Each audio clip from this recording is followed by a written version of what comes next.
La faute à qui? L'homme ou la femme? C'est qui le plus généreux chez vous? Est-ce que c'est l'homme ou la femme dans votre couple? C'est l'histoire d'un homme qui avait du mal à donner la tzedaka, la charité. Son maître, le Tzemar Tzedek, lui dit « Mais pourquoi est-ce que tu as du mal à donner la tzedaka ?» Cet homme a répondu à son maître « Eh bien, c'est parce que ma femme n'aime pas donner la tzedaka, donc moi non plus, je ne donne pas de tzedaka, j'ai du mal. » Il lui a répondu « Sache une chose, que tout ce que tu vois chez ta femme de manière installée, large, qui prend de la place, c'est tout à fait normal, ce n'est juste que l'élargissement et l'agrandissement et le développement de ce qui se passe comme un petit pointillé chez toi. L'homme, c'est la chorma, la femme, c'est la bina. L'homme, c'est le petit yud, le petit point. La femme, c'est le hé, la largesse. C'est le développement de l'enfant qui vient se développer juste après que l'homme ait pu semer sa petite graine. Tous les défauts et toutes les qualités que tu peux retrouver chez ton épouse, elles se trouvent chez toi, comme un petit pointillé. Sois un peu généreux, ta femme le sera beaucoup. Bonjour à toutes et à tous, Boker Tov, les Koulam, infiniment heureux de vous retrouver en cette magnifique journée que Dieu nous offre sur la terre. J'espère que vous allez bien. On va développer ensemble notre 5e chapitre aujourd'hui de notre Igeret HaTeshuvah, encore et toujours. Notre saint maître, le Admor HaZaken ici, nous donne des secrets. Et il nous permet de comprendre comment faire Teshuvah, comment se rapprocher de Dieu à travers le lien que nous avons, cet attachement indéfectible qu'il y a entre le juif et Dieu. Juste après ces quelques de Ningun, nous partagera cette étude-là. En attendant, je vous invite à partager, à liker et commenter cette publication afin que nous soyons encore et toujours plus à étudier cette sainte Torah.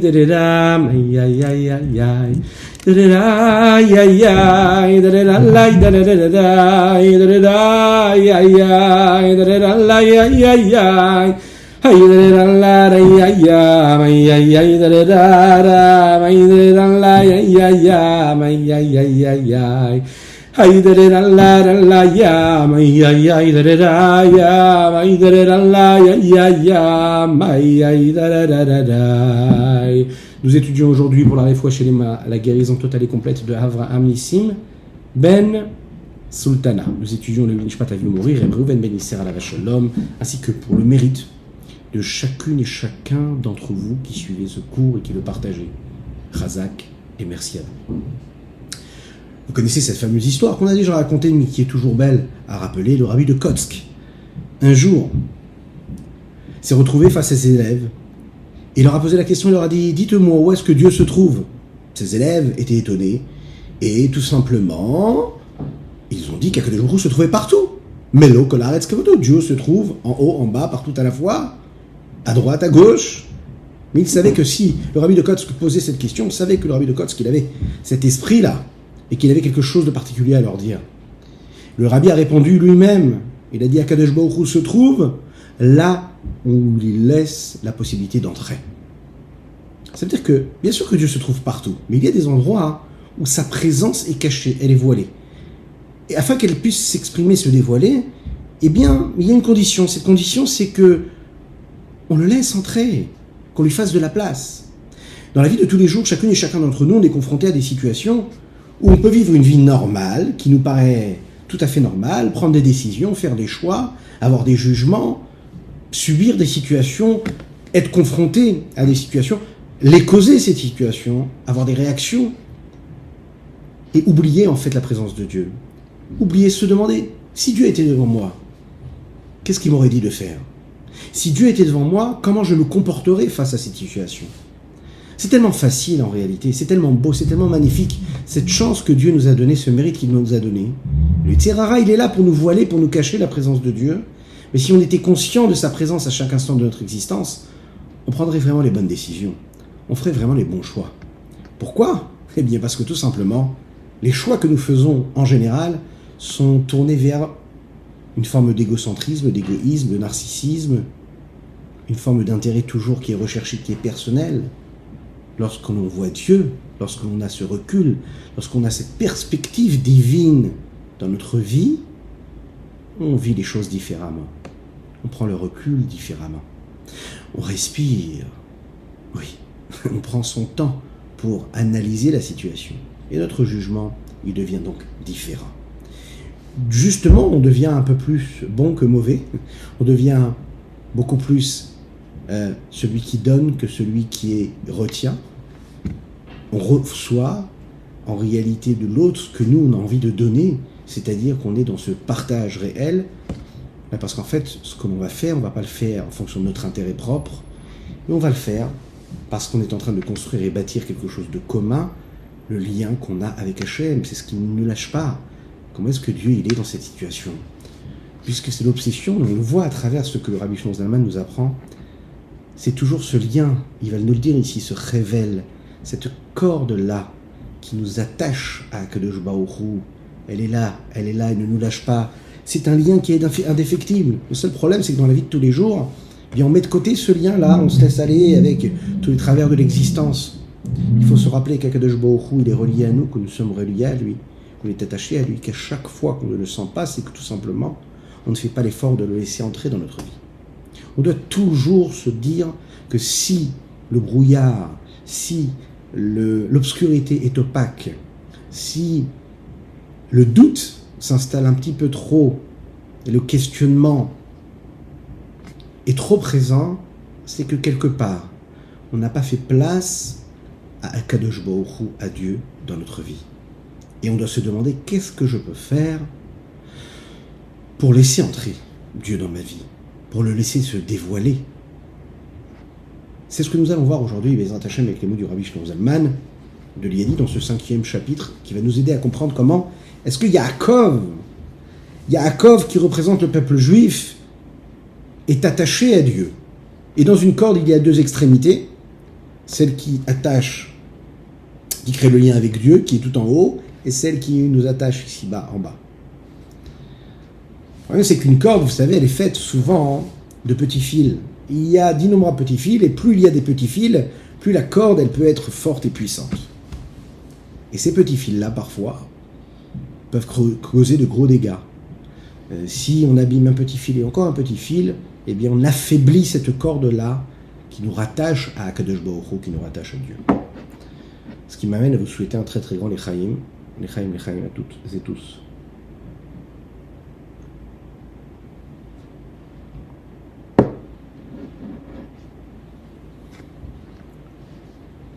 Nous avons développé ensemble, dans les derniers chapitres, le principe même de cette âme-là.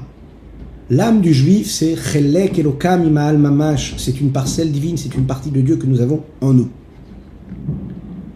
On a bien compris aussi que les 4 lettres du nom de Dieu, Yud Ke Vav Ke, représentaient les 10 séphirotes, les 10 forces divines. On a compris aussi que dans l'Aneshama, dans l'âme, il y a ces 10 forces, ces 10 séphirotes, qui se traduisent à travers les 3 forces intellectuelles, mais aussi les 7 émotionnelles. On a compris que les différentes formes de lien et d'attachement que nous avons avec Dieu, que ce soit par l'intermédiaire de notre intellect ou de nos émotions, que ce soit par l'intermédiaire de la parole ou de l'action, on a compris que cette conscience-là qu'il y avait en nous traversait notre être, notre personne, notre conscience, à travers quoi? À travers les 4 lettres du nom de Dieu, Yud Ke Vav Ke. Et que quand on vivait dans cette conscience-là, eh bien on gagnait en hauteur, on réussissait aussi à s'élever, à s'extraire des contingences matérielles et des limites de la grossièreté physique. Il y a aussi, lorsque l'on pense à tout cela et qu'on voit la réalité de la vie de tous les jours, on est confronté à notre situation, on est dans cette obscurité, on ouvre les yeux dans la réalité de la vie de tous les jours, on est confronté à notre entourage, on est confronté à soi-même, à notre miroir, à nos traits de caractère. On voit qu'on est très très loin en réalité de ce qu'on devrait être par rapport à cette réalité qu'on nous donne ici, cette réalité spirituelle. Lorsque l'on voit la réalité physique, le monde dans lequel nous vivons, ce monde qui est appelé le Olam HaShekel, le monde du mensonge, lorsque l'on voit ses semblables, on peut voir ses proches, sa famille, ses amis, le milieu social dans lequel on vit, nous envoyer des messages qui sont totalement contraires à ce qu'on est en train de vivre à travers l'interprétation qu'on nous donne ici de l'existence, la présence de Dieu, les 4 lettres du nom de Dieu. Mais c'est où tout ça? Où est-ce qu'elle est mon âme? Où est-ce qu'il est mon intellect? Où est-ce que sont mes émotions, mes paroles, mes actions, dans cette conscience-là des lettres de Dieu qui sont en moi, dans ma vie, dans ma réalité, dans ce monde de mensonges?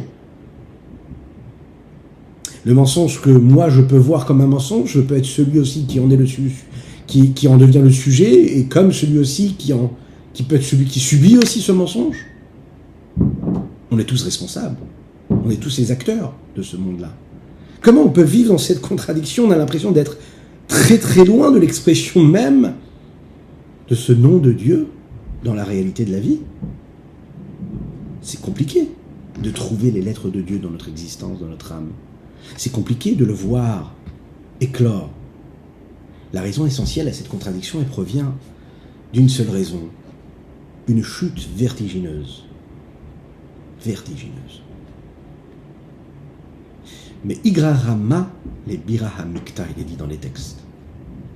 Imaginez le sommet de la montagne, tout en haut, le plus haut possible. Sommet de l'Himalaya. Prendre une petite pierre du sommet de l'Himalaya et la jeter jusqu'au puits le plus profond qu'il y aurait ici-bas sur Terre. Et bien c'est ce qui se passe avec l'âme de chacune et chacun d'entre nous. Elle est descendue de tout en haut, le plus haut possible auprès de Dieu, jusqu'en bas, au plus bas. Cette chute vertigineuse, elle a des conséquences. C'est la contradiction qu'il y a entre cette âme qui vient de Dieu lui-même, qui, elle, s'exprime, qui est l'expression même des 4 lettres du nom de Dieu, Yud Kei Vav Kei, à travers l'intellect, les émotions, à travers la parole, la pensée et les actions, et le corps dans lequel elle se trouve, emprisonné à l'étroit, qui lui renvoie des messages complètement contradictoires. Dans les bénédictions du matin, nous disons Elokai neshama shenatatabi tehorai. Mon Dieu, Elokai, l'âme que tu as mis en moi, elle est pure. Hata berata, c'est toi qui l'as créée, Ata yitzarta, c'est toi qui l'as façonnée, Ata nefartabi, c'est toi qui as soufflé en elle. Tu as insufflé ce souffle-là de vie. Dans la Chassidoute, dans la Kabbalah, il est expliqué que ces mots-là décrivent le processus d'évolution et cette chute fameuse de cette âme-là, cette descente-là. Ce long voyage périlleux que l'âme fait quand elle descend du trône céleste et qu'elle vient jusqu'à l'homme dans son corps. On s'en souvient. On le dit, Théorai, l'âme est pure. Qu'on le veuille ou non, elle reste toujours pure, l'âme. Le corps va estomper un petit peu ce que cette âme est dans sa pureté. Mais le corps, lui, estompe quelque chose qui est et qui ne changera jamais. C'est-à-dire Neshama Tehora, une âme pure qui ne demande qu'à briller. On nous explique que l'expression même de ce voyage passe à travers les différents mondes. L'âme telle qu'elle apparaît dans le monde d'Atsilut. Là-bas, dans le monde d'Atsilut, l'âme est totalement annulée. Elle fait partie intégrante, une partie intégrante de Dieu. Ensuite, la Neshama, elle passe un processus évolutif, et puis elle descend, et elle arrive jusqu'au monde de Bria. Ensuite, le monde de Yetzira. Là, la Neshama, elle va commencer un petit peu à se sentir exister. Yetzira, Ata Yetzarta, il se passe quelque chose, elle se sent façonnée, elle prend une forme bien limitée. Ensuite, Vatan et Fartabi, là, c'est vraiment une grande chute. La Neshama, elle rentre dans le corps de l'homme, Bekirbi, à l'intérieur de moi. L'enfant, avant qu'il naisse, on souhaite Bezrat Hashem, que tous ceux qui ont besoin d'avoir une naissance, Bezrat Hashem, qui puissent avoir une naissance très rapidement, qui puissent accoucher comme il faut, convenablement, dans les meilleures conditions, avec la bénédiction d'Hachem, et ceux qui n'ont pas encore d'enfants et qui aimeraient en avoir, eh bien, qu'Akadosh Baruch Hu leur envoie, avec toutes les sources de bénédiction en bonne santé jusqu'à 120 ans. Dites Amen, vous pouvez.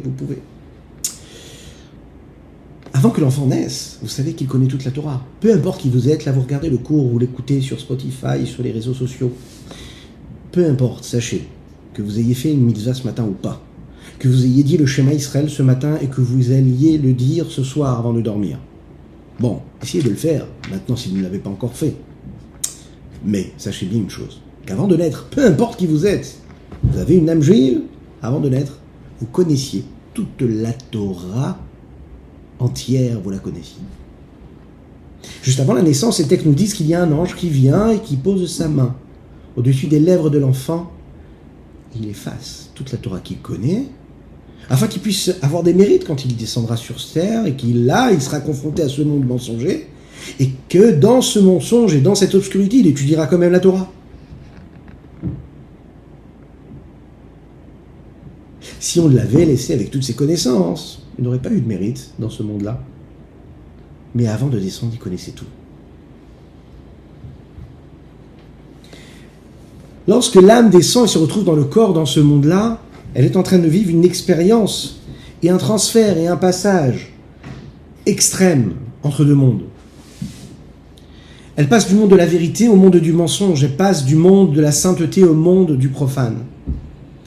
Elle passe d'un monde de valeurs, de repères, un monde où il n'y a pas d'intérêt, si ce n'est juste celui de vivre la sainteté et la pureté de Dieu, vers un monde qui, lui, est un monde de sens, de plaisir. Le seul sens qu'il a, c'est la satisfaction personnelle que l'on peut tirer des plaisirs que le monde peut nous offrir. Des plaisirs qui disparaissent aussi vite qu'ils sont arrivés. Un monde de plaisir, de désir, de grossièreté, de matérialité. Donc on vit à travers et en cette contradiction constamment entre ce monde-là et ce monde-là. En fait, c'est l'expression de ces deux voix qui résonnent en nous, cette voix divine qui provient de notre âme divine et qui nous dit ce que nous devons faire et ce en quoi on est capable de trouver ce qui est et qui peut nous plaire.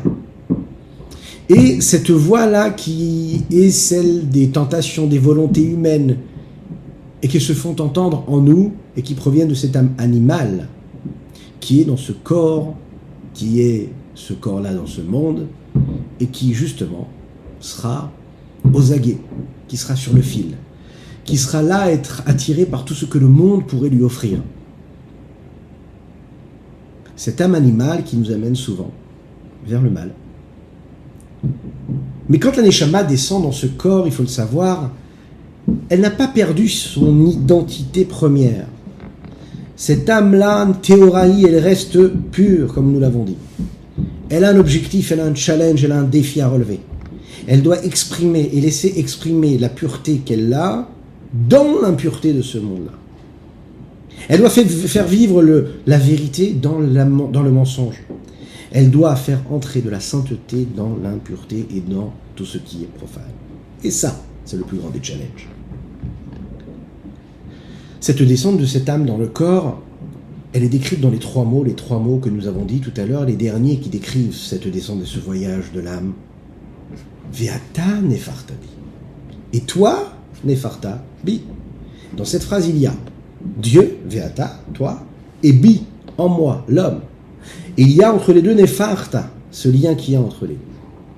C'est-à-dire que c'est toi, Dieu, qui a fait entrer mon âme dans mon corps, et que ce souffle divin, c'est lui qui permet à l'âme d'être dans le corps. Donc, même lorsque l'âme, qui elle est la sainteté pure, se retrouve dans un monde profane, celui qui crée cette jonction-là, c'est Dieu. Et que quand je prends conscience de celui qui a fait cette jonction entre les deux, alors là, je peux réussir à créer une jonction et une connexion réelle comme il faut. Mechaim, mechaim.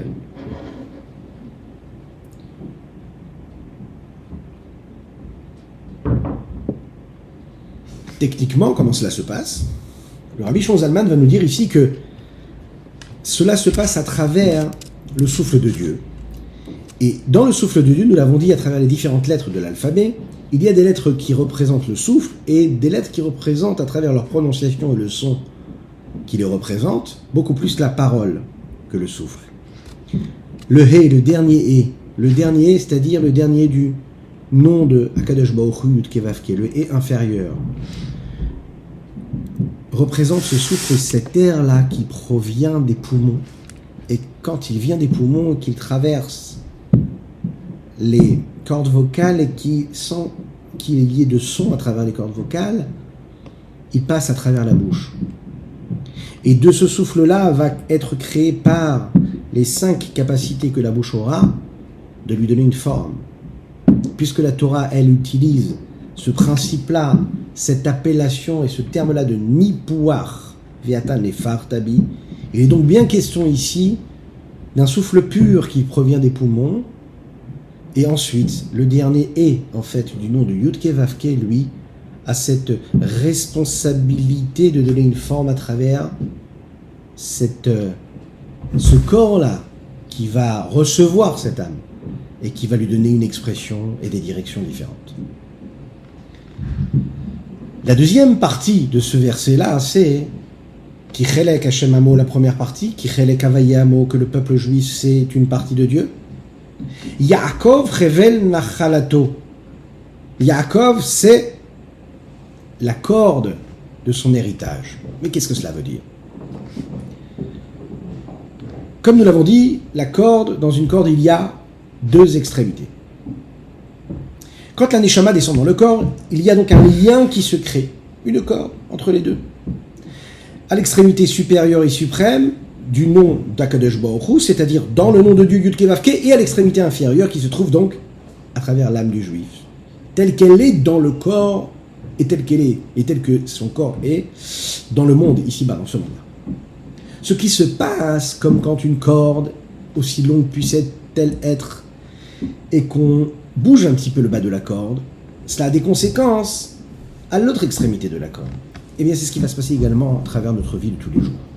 Lorsque je vais faire bouger cette corde-là, lorsque ma neshama, mon âme qui se trouve dans ce corps-là, et que ce corps-là, il se trouve dans ce monde-là, vit telle ou telle expérience dans ce monde profane, et que je vais réussir à sanctifier le moment de vie que je suis en train de vivre.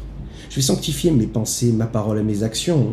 Alors j'ai bougé la corde, et je l'ai fait bouger là-haut, au niveau de l'autre extrémité qui est dans le nom d'Akadosh Baruch Hu. Donc je sais que peu importe ce que je vis dans ma journée depuis l'instant où je me lève et je dis Modéani,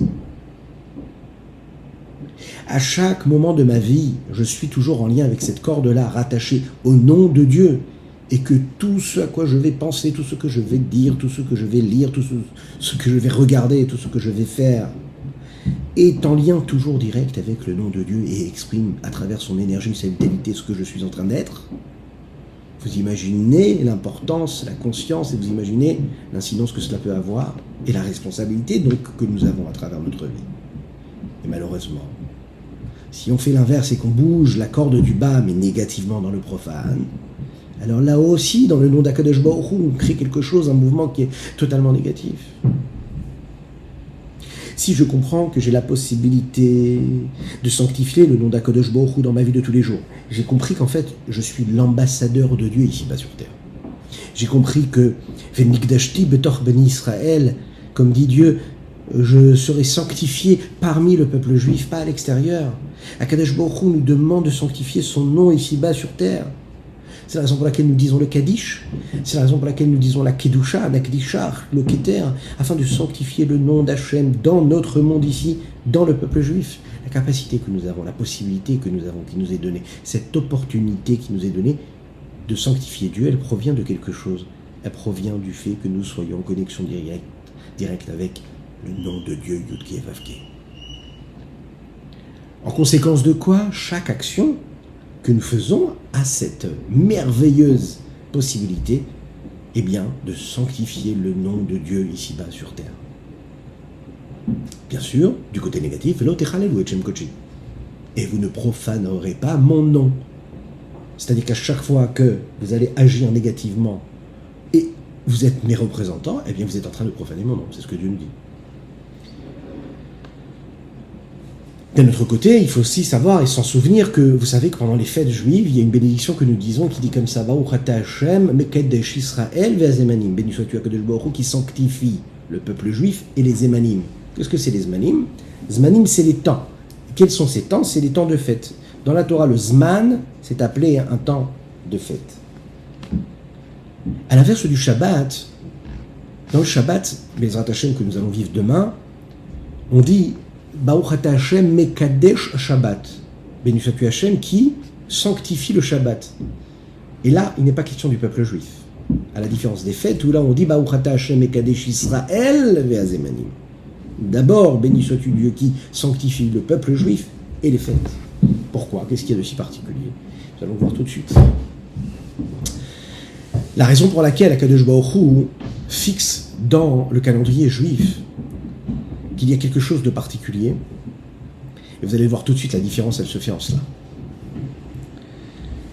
Qu'est-ce qu'il y a élaboré et créé le calendrier juif, ce sont les Chachamim, les sages. C'est donc eux qui ont sanctifié les mois, qui ont décidé quand est-ce qu'ils commençaient. C'est la raison pour laquelle aussi, comme nous pouvons l'étudier en ces temps-là dans l'étude du Rambam, c'est de cette façon-là, que de façon bien précise et particulière, les sages pouvaient décider si c'était un mois qui devait commencer ce jour-ci ou ce jour-ci, si le renouvellement, le Rosh Chodesh devait se faire ce jour-là ou ce jour-là en fonction des témoins qu'il y avait. C'est aussi les sages qui décident quels sont les mois qui vont faire l'année qui va passer, à savoir est-ce que c'est une année où il y aura 2 mois de Hadar ou est-ce qu'il y aura un seul mois de Hadar. Est-ce que c'est une année Mehouberet ou Pshuta? En fait, si on regarde bien, toutes les fêtes juives, elles dépendent des sages, des décisions des sages, et non pas d'une décision qui nous aurait été donnée et instaurée par Dieu dès le départ. C'est les sages qui vont interpréter, qui vont devoir donner leur avis. Prenons l'exemple, le jour de Rosh Hashanah, Kadosh Baruch Hu, lui, est installé sur le trône céleste, et il juge. Yom Hadin, il juge le peuple juif. Il juge le monde. Et c'est intéressant de voir que Dieu va s'installer sur le trône céleste le jour où les sages auront décidé qu'aujourd'hui c'est Rosh Hashanah. Ça veut bien dire ici que Dieu, en fait, va suivre ce que les Chachamim vont dire. Il décide que c'est tel jour, dans le calendrier, et bien Dieu va s'asseoir sur son trône céleste pour nous juger ce jour-là. Le jour de Kippour, le jour où Dieu va pardonner tout le Ham Israël, tout le peuple juif, c'est un jour qui dépend du Ham Israël, qui dépend du peuple juif, qui dépend de ces sages qui vont instaurer, qui vont décider que dans le calendrier, c'est ce jour-là que ça va tomber. Il en ressort donc que ce sont les sages qui sanctifient les jours qui vont être des jours de fête. Le potentiel et la force de sainteté puissante qu'il y a dans le peuple juif, c'est l'expression même que peut nous laisser transparaître ce verset-là, qui Chelek Avaye Amo. Yaakov révèle Nachalato. En d'autres mots, chaque juif, c'est le chaliar, c'est l'émissaire d'Akadosh Baruch Hu ici-bas sur terre. Il a une mission à accomplir ici-bas sur terre. Dieu lui a donné une mission. Il représente Dieu ici-bas sur terre. C'est l'ambassadeur de Dieu. Il n'y en a pas un plus que l'autre. Nous sommes tous au même niveau de ce côté-là. Chaque juif est et a la responsabilité d'être l'ambassadeur de Dieu ici-bas. Dans tout ce qu'il fait, dans toute sa vie. Peu importe le mois de l'année, qu'il soit en vacances ou pas. Vous connaissez cette fameuse histoire. Vous savez que le rabbi de Lubavitch, je ne sais pas si on l'a déjà raconté, mais elle est intéressante. Le rabbi de Lubavitch n'est pas parti en vacances. Mais pas de vacances. Même pas une journée. Si, peut-être une après-midi, une fois, il a rendu visite à un camp de vacances dans les premières années de son leadership. Pas de vacances. Alors les chassidim qui étaient autour de lui ont décidé qu'il fallait absolument qu'il aille prendre quelques jours de vacances, aller se reposer à la montagne, prendre un peu d'air. Et le rabbi refusait. Alors ils se sont dit très bien, on va aller voir les anciens chassidim, les anciens qui étaient eux des élèves du rabbi précédent, le rabbi Yosef Yitzhak, afin de leur demander conseil et essayer de voir si eux réussiraient à convaincre le rabbi en ayant une excuse assez simple, voilà, afin de le convaincre, en lui disant voilà, les autres rébéim, les autres maîtres de la chassidoute, eux partaient en vacances. De temps en temps, ils allaient se reposer. Donc vous aussi, rabbi, il faut absolument que vous alliez en vacances vous reposer. Ils ont envoyé le Rav Nissan Nemanov à la Vachalom. Le Rav Nissan Nemanov, c'est le père du directeur actuel de la yeshiva de Brunois, en France, près de Paris, qui lui est un très très grand chassid du Rabbi Yosef Yitzhak, déjà en Russie, qui ensuite est venu ici en France, il s'est occupé de la yeshiva de Brunois, et bien sûr, par la suite, un chassid du Rabbi actuel. Ils ont envoyé donc, les secrétaires du Rabbi, ils ont envoyé ce chassid-là, pour aller dire ça au Rabbi. Qu'est-ce qu'il a répondu, le Rabbi ? Le Rabbi a répondu, on l'imagine, avec un large sourire, comme il savait en avoir. Il a dit comme ça. Il a dit, quand les rébéim, les autres maîtres allaient en vacances, leurs élèves étudiaient la Torah. Il dit, mais moi, comme mes élèves, ils partent tous en vacances, alors moi, je dois rester pour étudier la Torah. On se laisse réfléchir chacun en fonction de l'endroit où on se trouve et des préoccupations que nous avons en ces temps de début de vacances ou déjà entamés.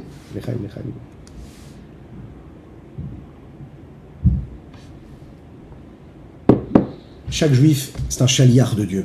Chaque juif, c'est un ambassadeur de Dieu ici-bas sur terre. Et vous savez que il est dit comme ça, Shlucho shel Adam comme Otto. Lorsqu'un homme envoie un émissaire pour faire une mission, et bien en fait il lui donne, la Torah nous dit, toutes les forces que lui il a, c'est comme si c'était la même personne. C'est-à-dire que quand Dieu ici il donne à un juif le pouvoir d'être son ambassadeur, c'est Dieu qui est là. En fait. C'est-à-dire qu'un juif il a tout le pouvoir que Dieu peut lui donner, il l'a, il est à disposition. Il ne peut pas dire que je n'ai pas la force, il ne peut pas dire que je n'ai pas l'énergie, il ne peut pas dire c'est pas pour moi, c'est pour l'autre.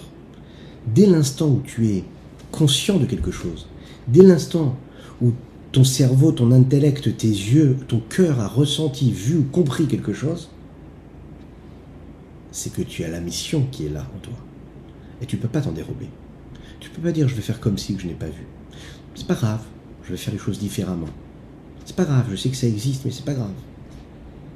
Je suis pas trop religieux, je peux m'arranger. Ou bien je suis trop religieux, mais je peux m'arranger. Non. Tu es un ambassadeur d'Akadosh Baruch Hu, tu dois toujours t'en souvenir. Et si tu penses que c'est difficile, rappelle-toi que tu as toutes les forces que Dieu donne à un émissaire.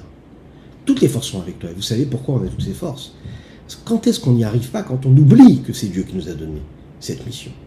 Quand j'oublie que c'est Dieu qui m'a donné cette mission-là, alors j'ai les forces de qui? Ben, j'ai les forces à moi. Et en effet, je suis un être limité. Alors a priori, si je ne suis pas avec toute l'énergie que j'aurais aimé avoir, si je n'ai pas toute la motivation que j'aurais aimé avoir, je vais ou ne vais faire ou ne pas faire les choses comme il faut. Parce que je suis limité. Mais dès l'instant que j'agis, parce que je suis en train de remplir une mission qui n'est pas ma propre volonté, mais la volonté de Dieu, j'ai avec moi en réalité toute la force et toute l'énergie de celui qui m'a donné, qui a pour volonté que je fasse ça ou ça. Donc quand je vais accomplir la volonté de Dieu, à ce moment-là, je ne vais pas accomplir la volonté parce que moi ça me plaît, mais parce que c'est sa volonté. Et du coup, ben, j'ai toutes les forces qui vont être à ma disposition. Tout est une question de perception. Regardons dans les mots, comment est-ce que nous sommes cette corde-là qui nous rattache à Dieu. Perek et chapitre 5, Veiné. Et voici donc Amshachat Veridat Nefesh Haelokit Laolam Hazeh. La Nefesh Haelokit, comment est-ce qu'elle descend dans ce monde-là? Comment est-ce qu'elle descend, cette chute-là? Pour s'habiller dans ce corps-là, elle vient du niveau de l'intériorité, de la profondeur, de la source de la parole. Huevel Elion, c'est le souffle supérieur suprême. Hamerubas Beot et Tata'a, qui est mis en allusion dans la lettre E inférieure du nom de Dieu, Yudke Vavke, comme il est dit plus haut. Kadis Carmel. Et de la même manière qu'il est écrit, quand Dieu a créé l'homme, il a dit j'ai insufflé en lui un souffle de vie, une âme de vie. Et l'homme fut donc à ce moment-là une âme qui vivait. Comme nous savons, celui qui souffle, etc. Il souffle de ce qu'il y a de la plus grande de ses profondeurs.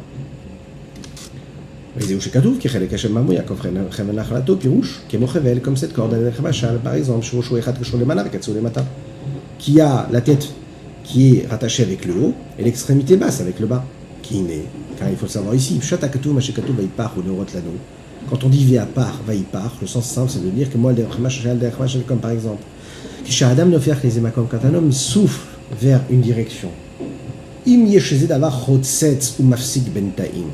si lorsqu'un homme souffle, il y a quelque chose qui va bloquer, d'accord, qui va se figer dans le souffle, qui va stopper le souffle, et bien à ce moment-là,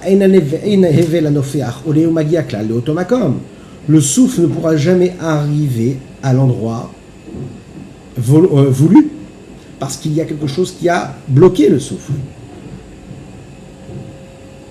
Kachamamash, c'est pareil. C'est extraordinaire ce qu'il est en train de nous dire ici. Il y a le souffle d'Akadosh Baruch Hu, c'est ta neshama, c'est ton âme divine. Il y a ton corps. Si tu laisses ton âme divine, si tu laisses l'extrémité haute être toujours attachée avec sa connexion réelle avec Dieu, alors à ce moment-là, en bas, tu reçois aussi le réseau. Parce que tu restais connecté. Si tu ne mets rien qui coupe le réseau, d'accord? Eh bien, tu es en connexion, toujours une belle connexion directe. Il n'y a rien qui va bloquer ce lien. Le corps de l'homme, il est là pour servir l'âme. Et il peut être le serviteur de cette mission-là, de cette connexion, ou non, devenir celui qui va bloquer la transmission et le passage.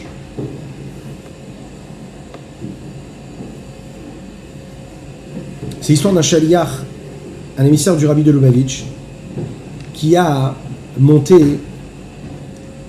de grandes institutions de Torah et de soutien et de pratique. Juste si tu peux éteindre.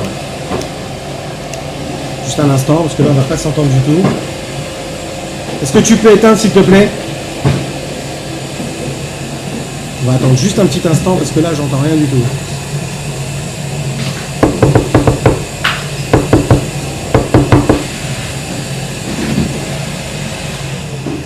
Merci. Merci, si juste pas faire de bruit. Merci. Si on regarde un petit peu, oui, l'histoire de ce chaliach. Lechaim.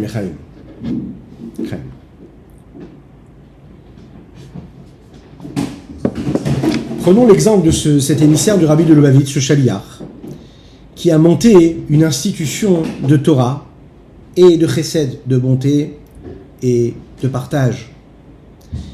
Un jour, il a eu besoin de beaucoup de générosité pour continuer ses bonnes actions. Il a décidé de prendre des rendez-vous, en l'occurrence avec des millionnaires et des multimillionnaires, pour leur demander de l'aider et de le soutenir. Une des personnes qui était là-bas, c'est un homme très très riche, il a dit voilà, moi je fais partie d'un club, et dans ce club-là, dans ce cercle-là, il y a plusieurs millionnaires juifs qui ont l'habitude, eux, d'aller jouer au baseball de temps en temps.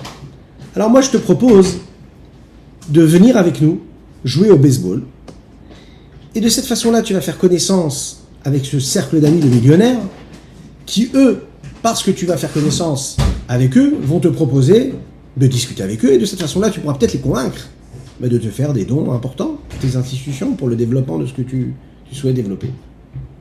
Ce chaliach-là a hésité. Il s'est dit d'un côté, la tentation elle est grande, me retrouver dans un cercle où je vais retrouver des millionnaires, je vais pouvoir leur parler. Et de l'autre côté, est-ce que j'ai droit, est-ce que je dois être dans un endroit comme ça, dans un match de baseball, est-ce que c'est ma place? Qu'est-ce qu'on fait?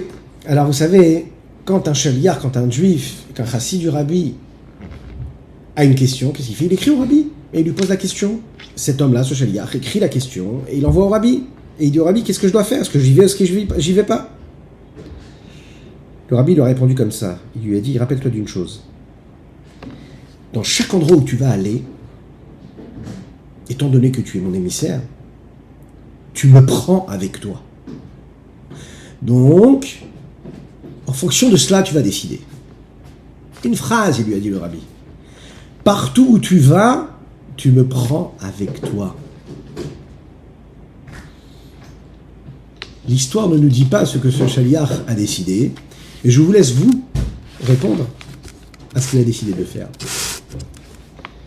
Non, je plaisante. Vous avez compris, il a décidé de ne pas y aller. En effet, il n'allait pas prendre avec lui le rabbi dans un match de baseball. On peut aimer le baseball, mais bon, il y a des limites. On peut aimer les millions, mais il y a des limites aussi. Echaim.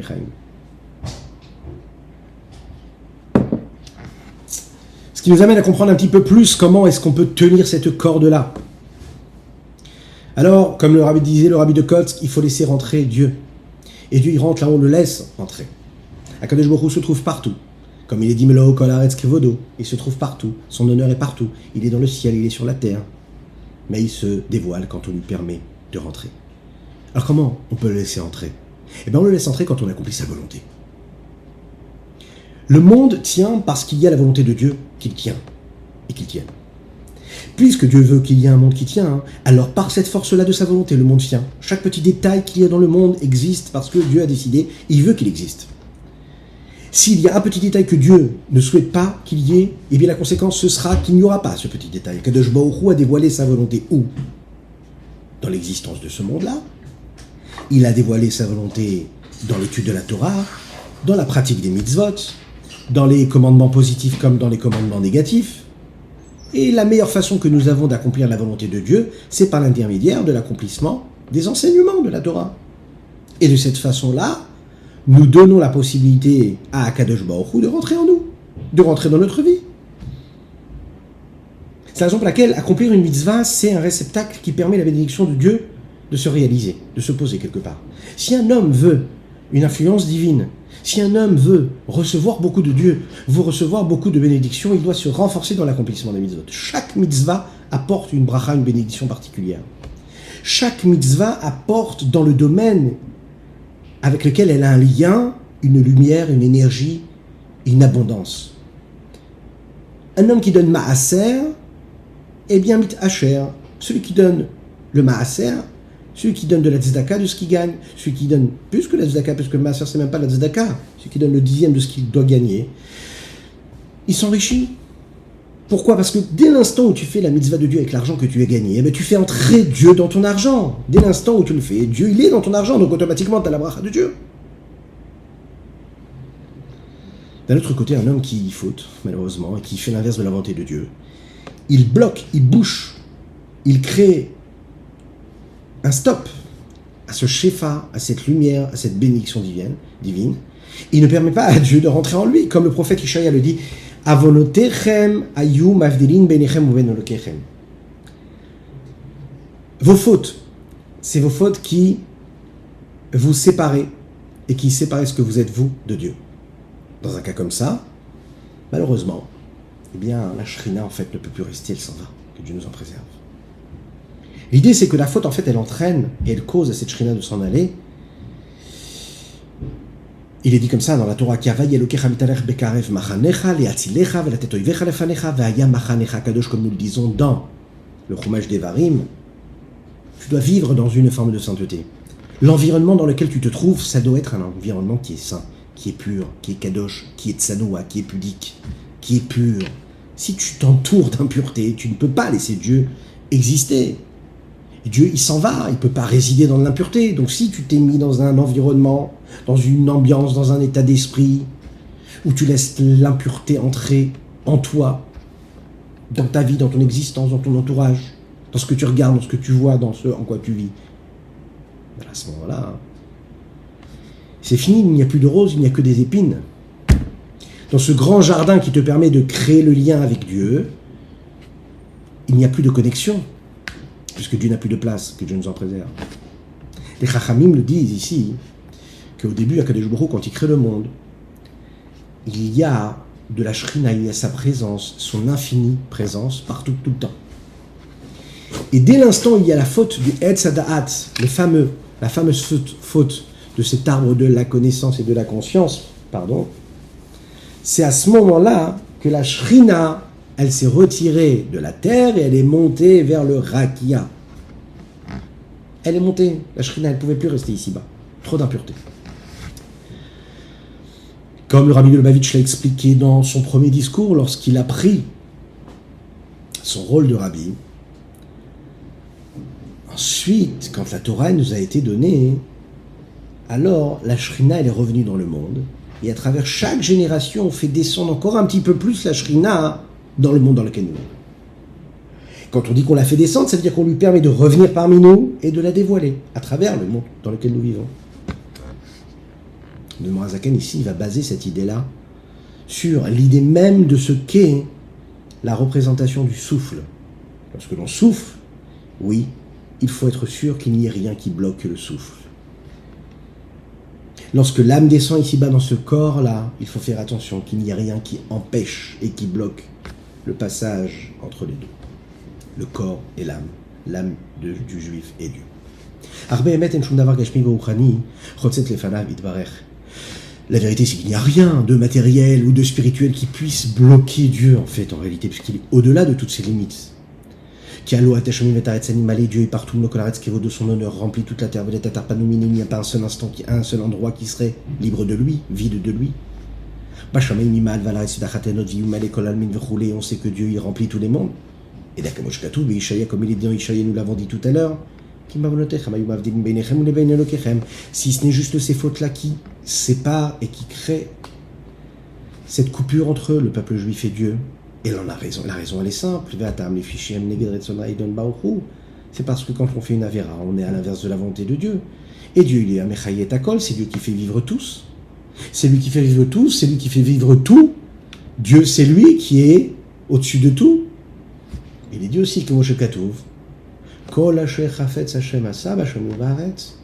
Tout ce que Dieu souhaite et désire, il l'a fait dans le ciel, dans la terre, sur la terre. Moshe Nidberlel, Shehu Mekor Hashpat Shem Havaye. Comme il a dit plus haut dans le chapitre 4, que c'est la volonté supérieure et suprême de Dieu qui est la source de l'influence du nom de Dieu, Yud Kevavke, Venir Bas Bekutso Shel Yud. Et il est justement dans le petit point de ce Yud là, de cette lettre Yud. Echaim, Echaim.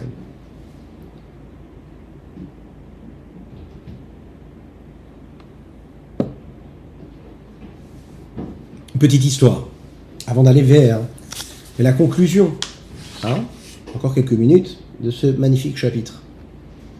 C'est une petite histoire jolie et souriante de ce juif qui vient d'Europe et qui voyage vers le monde nouveau aux États-Unis d'Amérique, un peu avant la Deuxième Guerre mondiale. Le premier Shabbat où il arrive, il cherche une synagogue, une choule pour aller vivre, pour aller faire sa tefila. Il vient d'Europe, il avait l'habitude de pratiquer la Torah. Il décide d'aller à la choule. Il arrive, il se présente et il trouve en fait un temple réformiste. Que Dieu nous en préserve. Il décide de rentrer, il ne comprend pas ce que c'est, mais il entre, il voit que c'est une choule, il se dit c'est une choule. Il rentre et là, à ce moment-là, le gardien l'arrête. Il lui dit, est-ce que tu fais partie du club? Est-ce que tu as ta carte? Aux États-Unis, vous savez, c'est beaucoup comme ça. Il faut avoir la carte du club pour rentrer partout. Cet homme-là, il répond négativement, il dit, je ne sais pas de quoi tu parles. Donc il lui dit, tu sais, regarde, comment ça se passe ici aux États-Unis, tu dois avoir une carte pour avoir cette carte-là. Il faut payer en fait une cotisation. Et la cotisation ici, elle est assez chère. Et ensuite, on va juger le dimanche matin, autour d'une table. Il y a un comité qui va prendre la décision de savoir est-ce qu'on peut t'intégrer à ce club-là, ce club ou pas. Cet homme-là, il est tellement étonné, et puis on lui dit, et on lui donne la somme, et la somme elle a l'air tellement importante. Il dit, je sais pas quoi te dire, mais je n'ai pas l'argent, mais bon, s'il n'y a pas d'autre solution, on est dans le grand monde, on est dans le nouveau monde, on est aux États-Unis, je vais rassembler la somme, et puis je viendrai. Il réussit à rapporter la somme, et voilà qu'en fait, il découvre qu'il y a un nouveau problème. Et le problème, il est quoi? C'est que, tout simplement, le comité refuse de le recevoir. Il dit, regarde, comment est-ce que tu t'appelles? Tu t'appelles Yenkel. Mais Yenkel, c'est pas assez américain. On aimerait que tu changes ton nom et que tu t'appelles Jack. Ouais, Jack, Yaakov, Yenkel. Appelle-toi Jack. C'est plus américain. Yaakov, il dit très bien, il n'y a pas de problème. Je vais m'appeler Jack. À partir de ce moment-là, il s'appelle Jack. Ensuite, il décide de discuter encore un petit peu et ils disent non, il y a encore un petit problème. La façon avec laquelle tu t'habilles, elle nous paraît un peu primitive. Tu devrais t'habiller de manière différente. Il faut que tu changes ce costume noir que tu as. Habille-toi comme tout le monde, habille-toi, tu es dans un monde moderne. Ensuite, on réfléchit, on dit non, mais tu sais,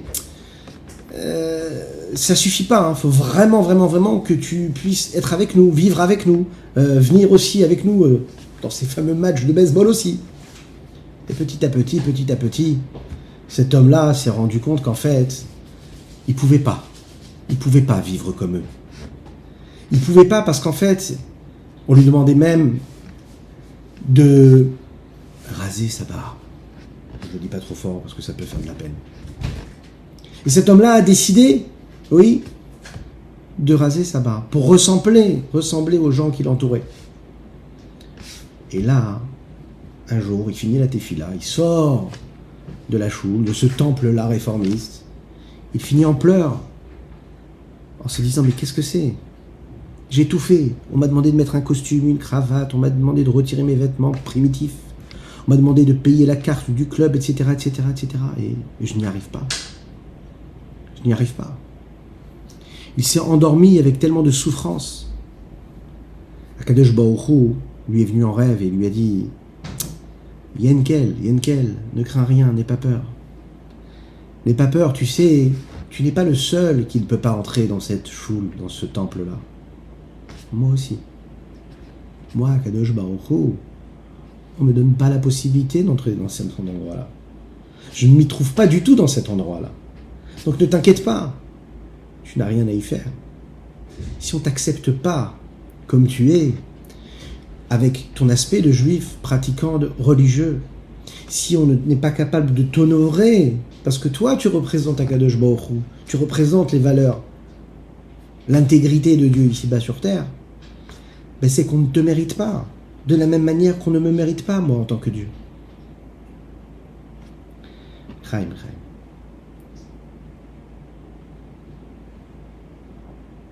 Si on veut que Dieu rentre dans notre vie, il faut qu'on accomplisse sa volonté. Si on n'accomplit pas sa volonté, Dieu dit, je ne peux pas rentrer en fait. La faute, c'est ces petits fils de cette corde-là qui se coupent. Cette corde-là, elle est faite de 613 fils divins, 613 mitzvot. À chaque fois que j'accomplis la mitzvah, eh bien, ça me permet de garder la force et la puissance de cette corde-là. Dès l'instant où je fais une avéra, je coupe un petit fil de cette corde. Et encore une avéra, que Dieu nous en préserve, j'affaiblis la puissance de cette corde-là. Dans les mitzvot, il y a plusieurs mitzvot. Il y a les mitzvot, en fait, vous savez, qui sont des mitzvot qui sont dépendantes de l'endroit dans lequel nous le faisons. Elles dépendent d'un cadre. C'est un petit peu comme dans les membres du corps. Il y a des membres du corps dont l'âme n'est pas dépendante. Prenons les mains, prenons les pieds, les membres qui sont a priori, on va dire, inférieurs du corps, n'engagent pas la vitalité du corps. Mais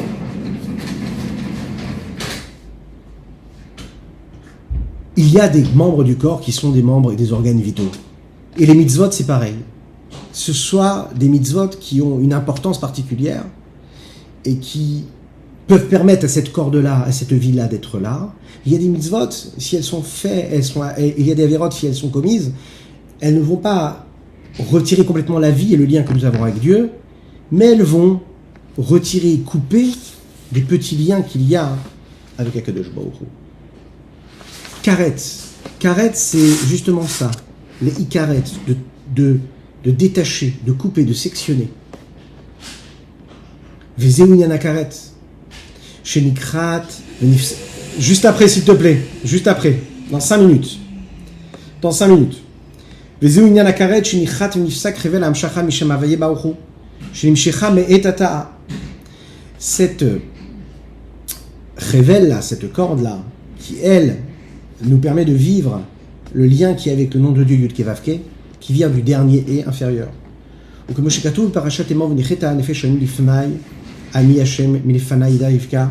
Cette âme là sera retranchée, c'est dit dans la parashat Emor, elle sera retranchée, elle se séparera de moi parce que je suis Dieu.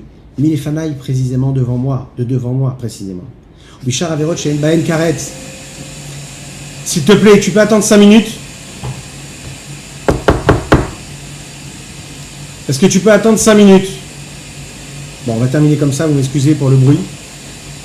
וכמו שכתוב בפרשת אמור וניחתה נפש חיים לפני אני השם ובשאר עבירות שאין בהן כרת על כל פנים הן פוגמין הנפש כנודע ופגם הוא לשון פגימת הסכין הוא הדרך משל לחבל אב שזו מתרי"ג חבלים דקים ככה חבל ההמשכה הנזכר לעיל כלוא מתרי"ג מצוות וכשעובר חס ושלום אחת מהן נפסק חבל הדק וכו' אך גם בחייו כרת ומיתה נשאר עדיין בו הרי שימור מנפשו האלוקית ועל ידי זה יכול לחיות עד נון או סמך שנה ולא יותר. Malheureusement, lorsqu'il faute, eh bien, il se retire des années de vie, que Dieu nous en préserve.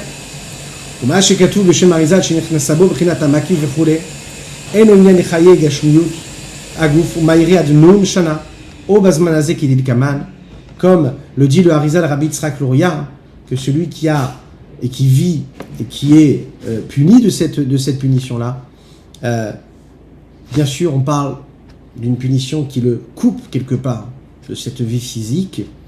Et ce qu'il faut savoir malheureusement, c'est qu'il y a toujours une trace qui est laissée par les fautes qui sont commises par un juif. Donc il faut bien savoir une chose. C'est qu'un juif, il représente le nom d'Akadosh Baruch Hu ici-bas sur terre. S'il tient cette corde-là, alors à ce moment-là, il est tranquille. S'il fait le mitzvot, eh bien cette corde est tient. S'il fait une avéra, eh bien il coupe la corde. On doit se rappeler d'une chose. La mitzvah qu'un homme il accomplit, c'est le réceptacle de la bénédiction. Puisque c'est ce qui permet d'amener la bénédiction, la meilleure façon qui nous permet de recevoir la bénédiction de Dieu, c'est d'accomplir sa volonté. Que Dieu fasse qu'on puisse avoir la bénédiction et que celui qui a besoin de la bracha dans la parnassa, il doit faire ce que nous appelons la mitzvah de la tzedaka. Celui qui a besoin, par exemple, de parnassa, on nous dit, doit garder le Shabbat, parce que la tzedaka, elle s'exprime et elle se vit à travers l'argent qu'on gagne. Et quand on garde le Shabbat, eh bien, on s'arrête de travailler et automatiquement l'accomplissement de la volonté de Dieu à travers cela amène la bracha. Celui qui veut la bracha pour les enfants, la Chassidoute nous dit, celui qui veut de la bénédiction dans le shalom bayit, dans la paix dans le foyer, eh bien, il doit créer un réceptacle qui lui est quoi?